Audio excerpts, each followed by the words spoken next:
them putting the pressure on themselves as opposed to somebody else putting the pressure on to be the best, how do you think that helps them develop? I think it's about growing up. I mean, I think they know they have the talent to do it. It's just going on the field every day and playing that way on Saturdays. I don't think they're looking at long term. It's just one game at a time and how fast can they play, how efficient can they play. I think that's what drives these guys because they're really close and they want to be the best. So it's about playing one game as high as possible and the highest ability they can be, and I think that's the key.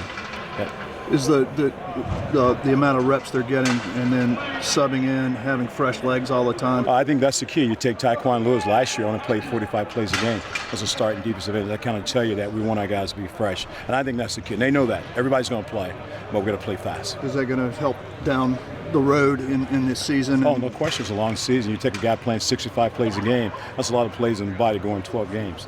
If you play 45 plays a game, you really save yourself. And that's the idea. Then make sure they're fresh at the end.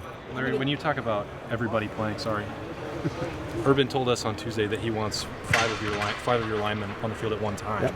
How would that work? What would that? We haven't gotten to it yet. Are you cooking it up, or what's? It's still on the drawing board right now. But okay. We've got a plan, but it's just something we're not doing right now. We're just trying to get fundamentally better.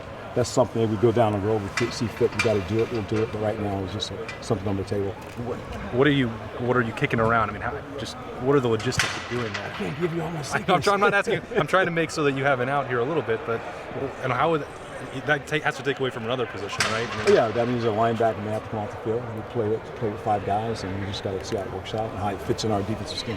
Is that a growth just because the rushman package seemed to work so well, and you have the volume that you can borrow from your position a little bit more, and is that part of the motivation? Yeah, just adding, we got some versatility. They give us some Sam and Jalen give us some versatility, do some little things with it. So you bring another guy in, and you take Sam and Jalen, they drop them. So, it's a lot of things we can do it because those guys are athletic to do it. Larry, a couple of the guys were saying that maybe the pass rush was good last year, but they felt like they left some stuff out there in terms of getting to the quarterback. Did you see that as well? Yeah, we talked about that. We talked about the ability to get to the quarterback. I think that's the most important. We deflected the ball. We did some knockdowns. We took balls. That's all great. But at the end of the day, we got to get the quarterback on his back. So that's been our goal going into the spring ball. We've got to rev up our pass rush, especially from the inside out. Our three techniques got to really be a great pass rush. And it's something we work with Draymond to try to change that. Once that happens, then also the outside becomes really more effective. So what's the thing you can work on, I guess, to make sure you're getting there a half step quicker so that you're actually hitting the quarterback? Well, that's a good point. The first thing we work on is acceleration from the line of scrimmage. If you go back and we went back and watched our videotape, each guy met with one-on-one and talked about how can we improve our pass rush. And what you saw common is that we weren't taking that first step fast enough across the line of scrimmage. So our emphasis this spring has been the ability to attack the line of scrimmage faster. And that's what you're seeing now. You see guys really jumping off the ball. And that's how you get to the quarterback. How teachable is that versus instinct? There's a lot of very teachable because you got your eyes on the ball. Your first step is about inches. You know what I mean? You're about moving the line of scrimmage. If I take a short step, I take my first step, I don't cross the line of scrimmage. If I can elongate my first step on the pass rush, I'm across the line. I gain a yard. And that's what we're trying to do.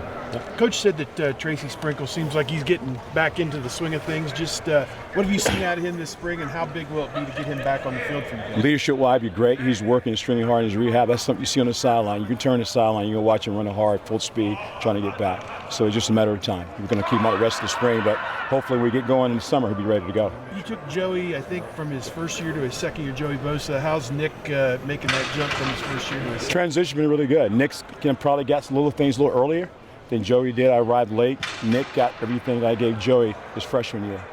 And so I think that makes a difference. He's a year ahead and for his progression. So he's doing a great job. He's locked in, and he's going to be a good player for us. There's Ryder's one talked up Draymond Jones. Why? What do you feel for him? Just the maturity and growing. I mean, he's growing a lot. He's locked in. He's done a great job academic-wise in the classroom. He's a really smart football player. IQ football is really high.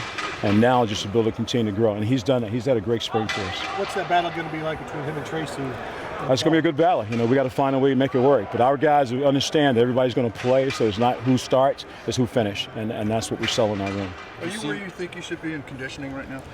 Not for the spring. I mean, the spring is something that's about fundamentals, techniques, and lifting and stronger. I mean, we'll have time to get in shape. We're not going to play a game on Saturday. So really the spring ball is really about fundamentally getting ready. We get closer. Mick will get them ready. They'll be ready. They'll be in great shape when time to go. Were you pretty happy with Draymond's season last year, or what did you want to see more of him playing a lot as a young First guy? year playing football, our three technique, great job, great acceleration. Now we got to improve his pass rush game. That's a three technique. Our three technique, get a lot of single blocks. So that guy's got to be the guy inside and make our outside guys go. So there's something we talked about, something we work on improving. so far so good.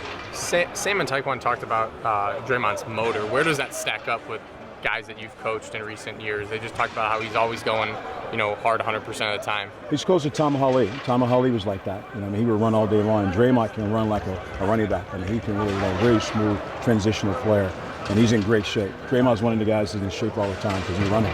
I think that makes a difference. He can go to the football. Yep. Malik,